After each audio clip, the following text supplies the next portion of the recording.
آپ نے درجنوں لوگوں کا دل توڑا ہے اور آپ کا خیال ہے میں کثرت سے درود شریف پڑھوں گا تو معاف ہو جائے گا۔ کثرت سے درود پاک پڑھنے کا ثواب تو ملے گا، طبیعت میں مٹھاس بھی آئے گی، حضور راضی بھی ہوں گے، پر وہ جو اس کا دل توڑا ہے اسے معافی بہرحال مانگنی پڑے گی، اس کی دل جوئی بہرحال کرنی پڑے گی۔ میرے عزیز، نبی پاک علیہ السلام نے وضاحت فرمائی۔ حضور فرمانے لگے صحابہ سے بتاؤ میری امت میں مفلس کون ہے؟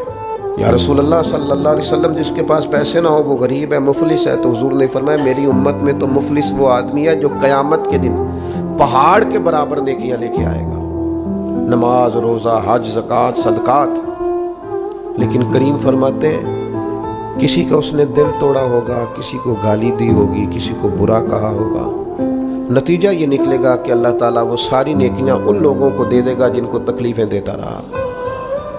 پھر بھی اس کے ذمے حقوق بچیں گے تو اب جن کو تکلیف دی تھی ان کی گناہ اس کے ذمے ڈال کے پہاڑ کے برابر نیکیاں لے کے آنے والا آدمی بھی دوزخ میں چلا جائے گا۔